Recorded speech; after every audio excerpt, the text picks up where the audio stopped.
it's really important to understand who is being targeted as a potential franchisee. I did a lot of research and a lot of investigating before I purchased a franchise. I even went so far as to consider, believe it or not, purchasing a franchise to sell franchises. I know. So the way that this works is you can actually become part of a franchise where you get to become a franchise consultant. And as a franchise consultant, you would make your money off of helping other citizens of the United States or immigrants or whomever find a franchise for them to purchase so that they can also become part of the franchising model. Now, obviously, while I was considering buying a franchise to sell franchises, I was still really, really sold on the brilliance of the franchise model. And again, I'm sold on it now. It needs some major reform, but it's, theoretically speaking, like my friend from the Harvard Business School said, it is a great idea. It's a great system. It can go a long way if it gets cleaned up. But again, I investigated selling franchises, and I investigated buying a franchise that would help me sell franchises. And while I was investigating that franchise, I learned a lot about that the people that franchise consultants, I'll tell you a little bit more about what a franchise consultant is in just a second. The people that franchise consultants go to sell franchises are veterans, immigrants, retirees, and people in transition. People who are, for whatever reason, outside of the regular employment that the rest of the people in the United States are enjoying, and they're having, for whatever reason in their own life, a difficult time finding a way to support their families. These people, they've usually lived a productive life to this point, working very hard, saving money, or they've been responsible in some way that allows them to have enough money in a retirement account that they might be able to use to purchase the franchise and pay the franchise fee. And at the same time, these particular people are not people who are likely to get, all the time, in many cases, the best employment offers or opportunities. Another person who gets targeted for a franchise purchase by the people selling the franchises is a person who has worked really, really, really hard and saved for many, many years. In even just a job like an airport worker, or as just an employee somewhere, but has given their life to trying to move their family forward and take advantage of the American dream. Because really, if you think about it, the franchise system is the American dream. What it's promising to potential franchisees is the opportunity to go from being one of the employed to a business owner.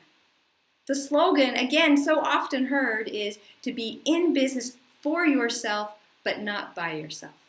People who buy franchises are usually hardworking, successful people who put in years and years of time trying to get where they are, who believe in themselves because they believe that they can succeed with this business if they have some support, who are looking to fulfill the American dream. Franchising promises the American dream. This is what America is about, after all, right? Being able to come here, perhaps as an immigrant, perhaps like me, I'm not an immigrant. I was born into a not a great situation. Not, these videos aren't about me, but I really have proven to myself that I could go from the bottom to a really great place. Guess what? I have a master's from Harvard. I started in a really, really small place.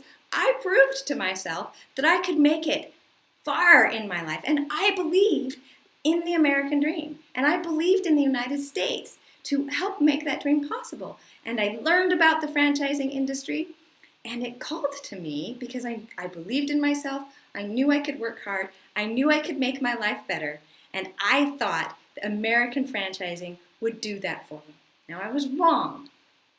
I was wrong because I heard a lot of things about franchising from people who should have been qualified, who don't know, frankly, because the franchisees are being silent, because this problem is being shoved under the rug.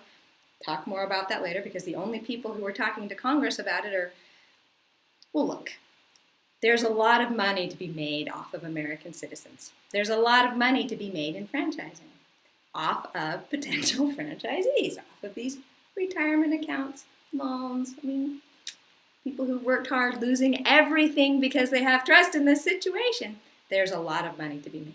And whenever there's a lot of money to be made, the people who are making money have a lot of interest in continuing to be making that money, right? So the people who are talking to Congress, they're on the franchisor side. And again, as I said in my last video, we know why the franchisees are being quiet. And that's because they've signed these dangerous documents, and if they say anything, they're likely to get sued. And here we have a group of people who just wanted to buy a business. Now maybe they didn't get exactly what they wanted. They're in a very difficult situation because of those dangerous contracts, and they're quiet because they're protecting them. They're protecting their homes. They're protecting what they've worked for their entire lives. Because again, these are not anybody's going to sign a franchise agreement. The people who are going to sign franchise agreements are the people who really believe in this American dream, in building themselves and moving themselves forward. That's who's going to have the courage to sign it. But after they sign it, maybe not a great situation, but they don't want to lose everything. And yet, so many of them do. Again, if you're a franchisee, or if you ever have been a franchisee and you've been through this and you've been sued and you've lost your home, all the different things, please, again, contact your senator.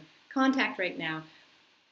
This is going to take some time, but especially if you're safe to speak, for whatever your circumstances are, if you are a franchisee or an ex-franchisee who is safe to speak right now, now is the time. Speak up, talk, say something. Let's get this cleaned up.